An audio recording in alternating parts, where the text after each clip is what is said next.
C'est parti pour 13 km jusqu'à Saint-Alban sur Limagnole. Étape courte, principalement en descente.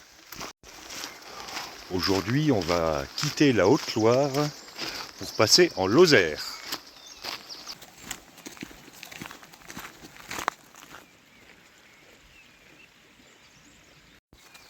Nous quittons ce domaine du sauvage où on a mieux mangé qu'hier soir, enfin qu'avant-hier soir.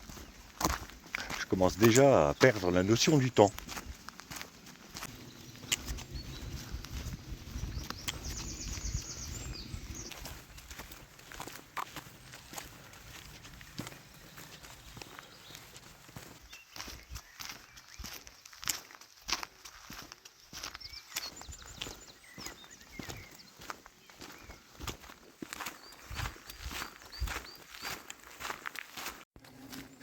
Hier soir, après le repas, on a eu droit à une petite explication sur la manière dont fonctionne ce domaine du sauvage, qui était pratiquement promis à l'abandon au début des années 2000, avant d'être racheté par le Conseil général et que la gestion en soit confiée aux agriculteurs du coin. En ce moment, ils sont 14 associés. Alors il y en a qui font de la confiture, d'autres du miel, d'autres du fromage. Il y en a qui ont des bovins. D'ailleurs, ils vont pas tarder à les monter en estive sur ce domaine de 750 hectares. Et c'est une bonne manière de faire vivre l'agriculture du coin et puis de garder ce très bel endroit qui a plus de 800 ans.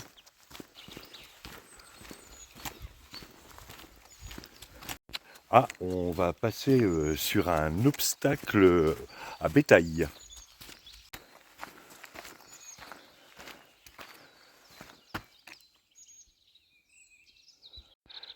Alors c'est gris au sol, avec des gros barreaux, ça empêche le bétail de passer.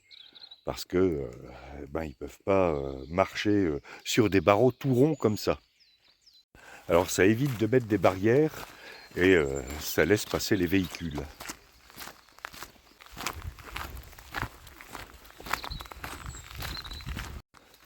Voilà, c'était la minute aménagement de la voirie de cette étape. Bon, on arrive bientôt à la chapelle Saint-Roch.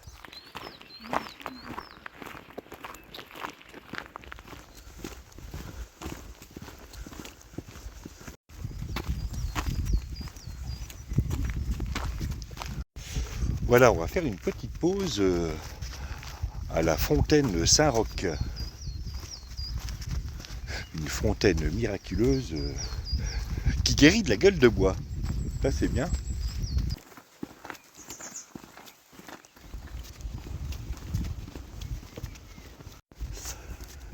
Nous venons de quitter le lieu où est située la fontaine Saint-Roch, mais la chapelle Saint-Roch est un tout petit peu plus loin. Et la chapelle n'est pas d'époque, elle a été reconstruite au XXe siècle. Là où est située la fontaine, il y avait plus de bâtiments avant, qui ont disparu peu à peu. Un document de 1298, conservé aux archives de la Haute-Loire, fait mention d'enclos, de bâtiments et d'une église.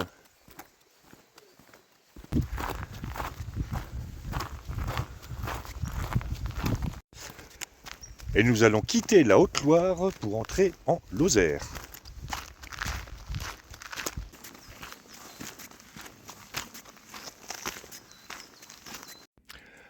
On voit tout de suite que la chapelle ne date pas du XIIe siècle.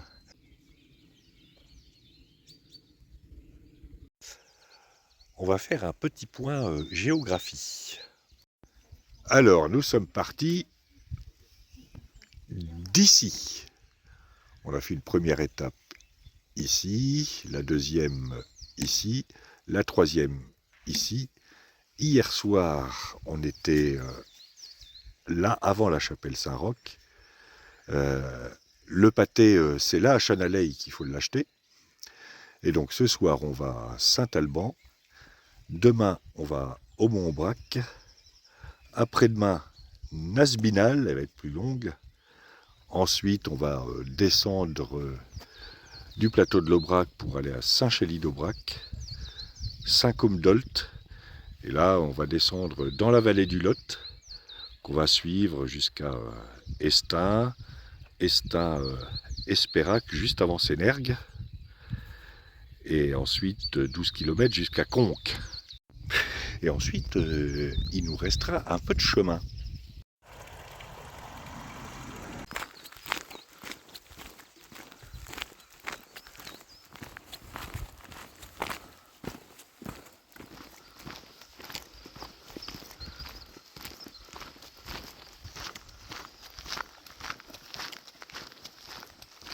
C'est difficile à expliquer, mais quand on regarde la chapelle récente qu'on vient de quitter, on sent quand même que ça date pas du XIIe siècle. On ne ressent pas l'ancienneté de l'édifice. Et pas parce qu'il y a du crépi sur les côtés. J'imagine mal d'ailleurs un architecte des monuments historiques autoriser le crépi sur un bâtiment du XIIe siècle.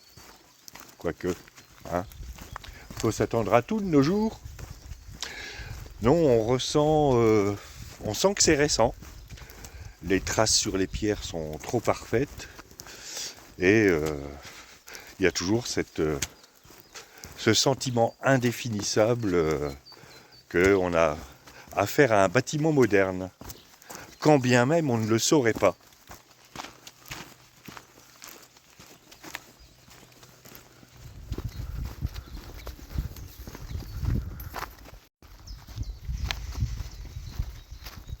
Je suis en train de revivre les sensations de mon enfance.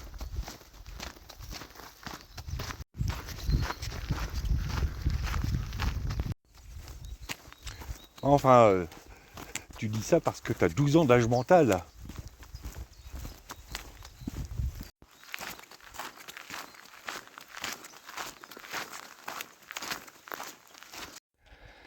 Et les genêts commencent à fleurir, tout doucement.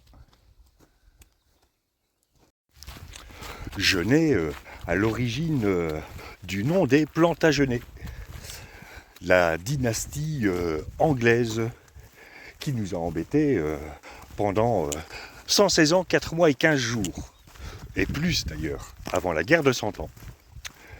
D'ailleurs, j'avais émis une théorie sur l'origine du nom des Plantagenets que vous pourrez voir au lien qui s'affiche ou qui s'affiche pas, parce que je sais toujours pas faire. Il va falloir fouiller.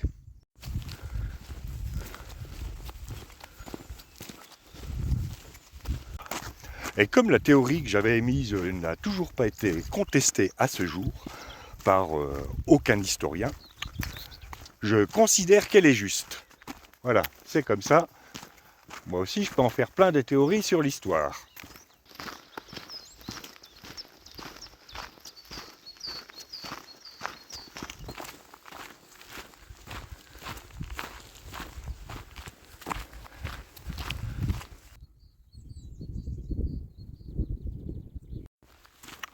Jonquille dans les prés. Jonquille dans les prés. Désolé, je n'avais pas d'inspiration. Eh ben, tu vas finir éditorialiste politique à la télé, toi.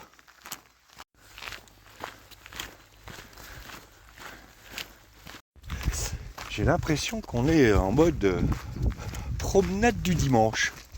Ouais, ça tombe bien, on est dimanche.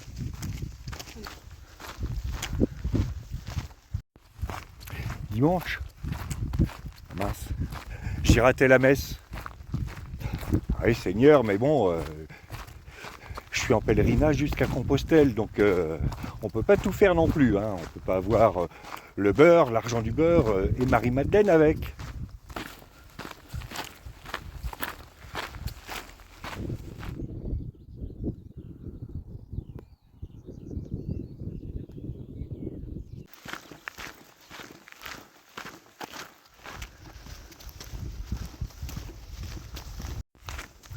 Le panneau tout à l'heure indiquait Saint-Alban-sur-Limagnole à 9 km et demi. Alors qu'en fait, il doit nous en rester 7. mais c'est pas le premier panneau avec des distances approximatives que je vois. Il y en a toujours qui mesurent les distances avec un élastique. Peu importe d'ailleurs, il fait beau, c'est joli, donc 1 ou 2 kilomètres de plus, c'est pas bien grave. Alors, bienvenue sur la commune de Saint-Alban-sur-Limagnole. Et vous êtes ici. Ah ben ouais, tiens. Ah, je suis bien là où je suis.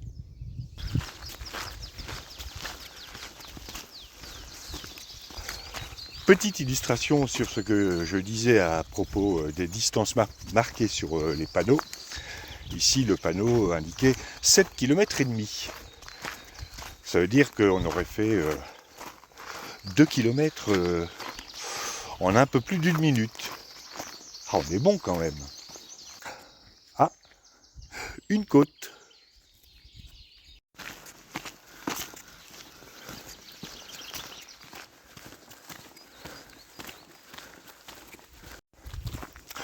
Bon, je me moque des distances et je râle un peu quelquefois sur le balisage, mais faut quand même saluer tous les baliseurs des GR parce que c'est un gros boulot et en plus ça doit être fait régulièrement. Donc merci aux baliseurs.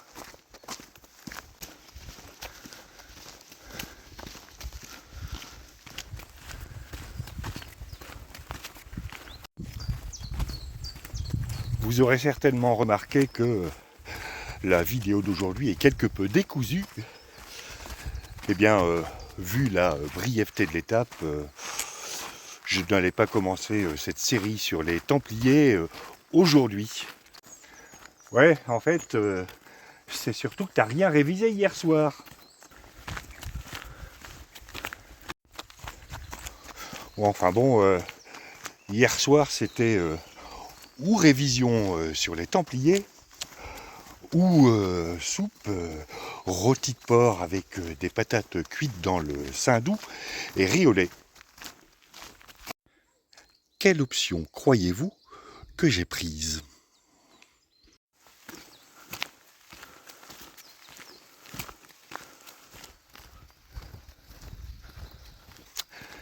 Ça n'est hélas pas encore la saison des myrtilles.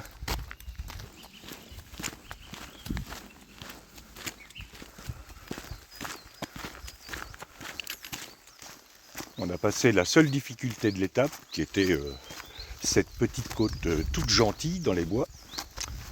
Et on est à peu près 6 km de Saint-Alban-sur-Limagnole. Le panneau qu'on vient de croiser indiquait 7 km et demi. Après, ça dépend comment sont mesurés les kilomètres sur les chemins de grande randonnée. Parce que si c'est mesuré avec un podomètre, bien la distance dépend de la longueur des pas. Si on prend la longueur des pas de Michael Jordan, ça va pas faire beaucoup de kilomètres. Par contre, si on prend celle de Passepartout, là, les distances vont sacrément augmenter.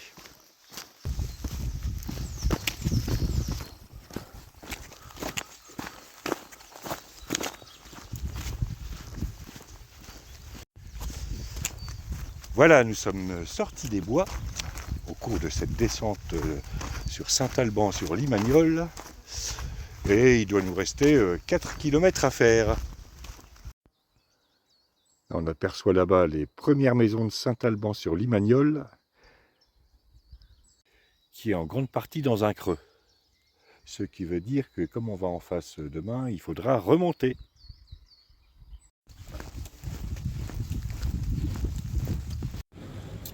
Bon, il est 11h40, il nous reste 3 km à faire.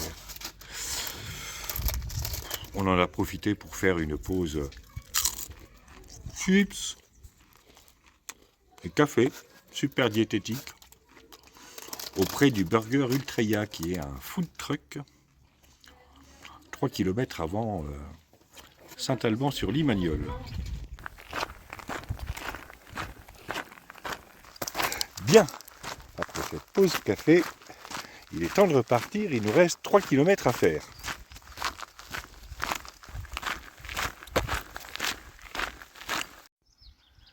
Et ça, c'est ce que j'appelle un champ de pissenlit. Et les pissenlits, ça pousse partout. Il est pas mal mon micro, non? Si tu voyais ta tête.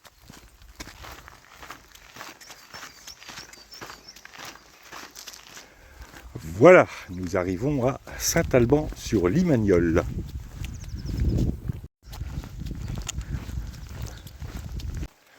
Quand on arrive à Saint-Alban, il y a deux possibilités, soit continuer tout droit le long de la départementale, qui ne fait pas partie du GR65, mais qui amène directement au centre, soit prendre à gauche, comme on le fait, suivre l'itinéraire GR65 qui nous fait passer par l'hôpital et qui contourne la ville et arrive au château. C'est l'option qu'on a prise. Parce que le long d'une départementale où les voitures circulent assez rapidement, c'est pas ce qu'il y a de mieux.